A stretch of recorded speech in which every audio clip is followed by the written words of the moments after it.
If I could fly, I'd want not so much to soar like an eagle as to swoop like a swallow, vaulting upward and corkscrewing down, then veering away to somersault on air and bank off gravity.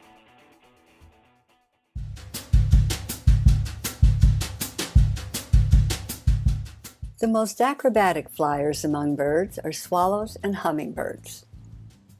But despite the ability of hummers to fly backwards, side to side, upside down, even they can't match the sweep and swoop of swallows.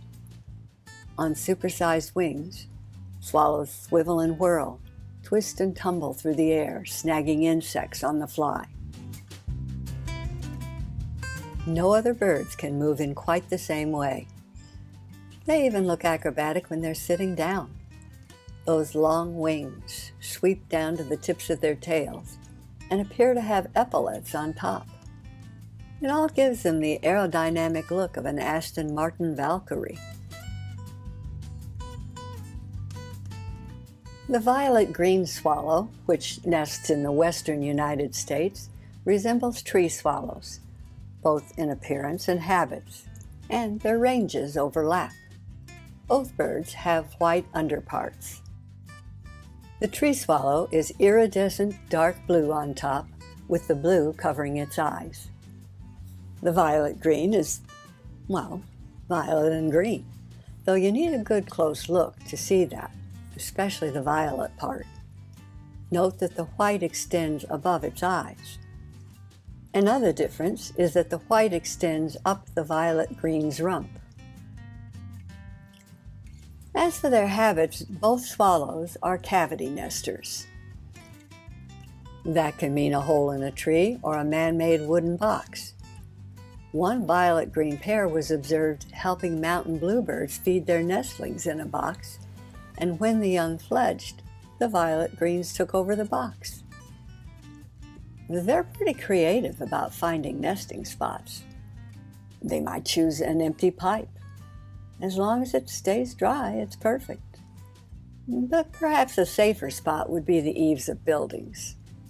The Visitor Center in Estes Park, Colorado, hosts several nests. And even though hundreds, maybe thousands of people troop below those eaves every day, few of them pay attention to the skilled aerialists zipping above their heads.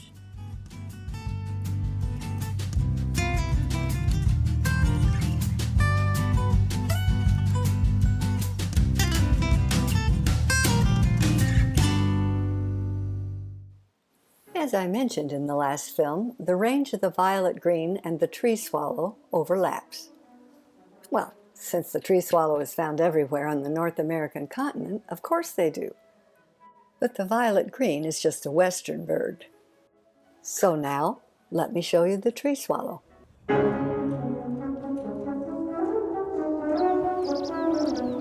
In early April in Missouri, tree swallows arrive at open fields, especially fields near water, twisting and tumbling through the air as they gobble up airborne insects. But those fields full of food for the swallows must have trees nearby, because the tree swallows are cavity nesters. That's why they're called tree swallows. They arrive earlier than the other cavity nesting swallows, purple martins, to lay claim to the best nesting sites. Humans so often cut down dead trees that old woodpecker holes are harder to find than they once were. The increase in bluebird houses in the Midwest has been a boon for the tree swallows, though, because those houses are perfect for them. When the swallows first arrive in the spring, the best nesting sites sometimes look like a war zone, with birds swooping and tangling midair. At close quarters, they whirl triple speed. It takes a pretty good look to be able to tell one sex from the other, so the scene just looks like a free-for-all to us. But they know who the players are, and the males know that prime nesting sites are hard-won. After a week or two, one male asserts his dominance over a nesting box, and soon a female, impressed with his digs, has joined him. She might be last year's mate. or not. He's more likely to be loyal to a nesting site than to a particular woman. I mean, a good house is hard to find. And a gentleman in possession of one is likely to appeal to the opposite sex.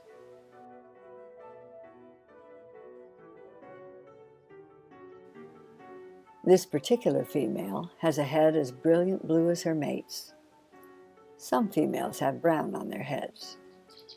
Some of them have a narrow indentation running down the plumage on that pure white breast, as this lady has. And she's a feisty mate.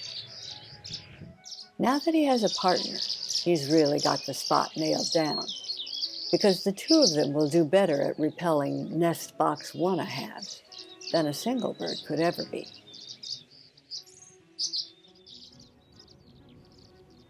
They usually sit together on top of the box, calm if the skies nearby are unoccupied. But as soon as a home invader appears, rapid-fire chittering breaks out.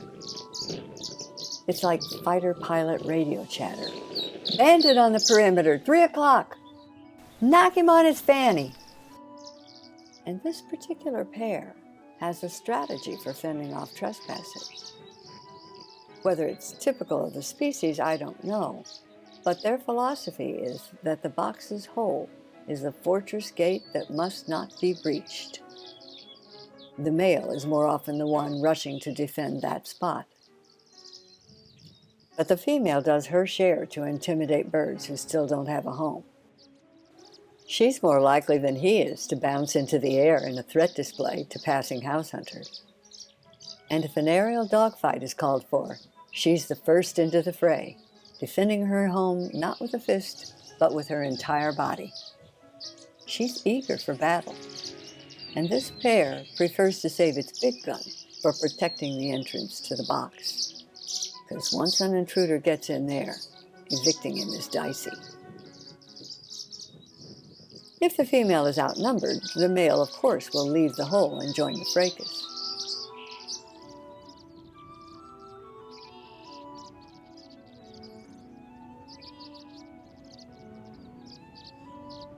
These birds were built for the chase, and they revel in it. Peaceful interludes are all well and good, but who wants to sit in a rocking chair on the porch all day?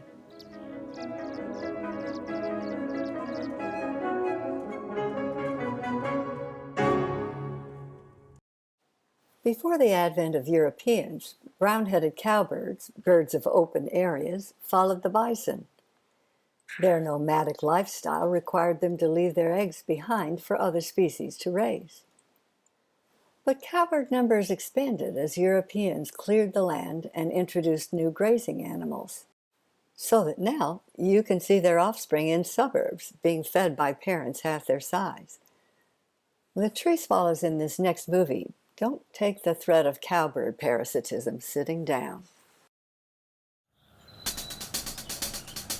Brown-headed cowbirds are not into parenting. The female cowbird lays her eggs in the nests of other birds and lets them do all the work of raising them. Since we humans put close to 2 decades into raising a child, we see cowbirds as shiftless scoundrels, the Snopes of the bird world. But they're just doing what their DNA dictates. And their way of doing things isn't as simple as it sounds. When it's time to lay those eggs, she needs a suitable nest, like now. And she's often made to feel unwelcome. When the female cowbird faces ferocious resistance like this, though, it's time to look for another Oh, watch that in slow-mo. Beat to beat bullseye. Like I was saying, it's time for her to look for a different pair of step-parents.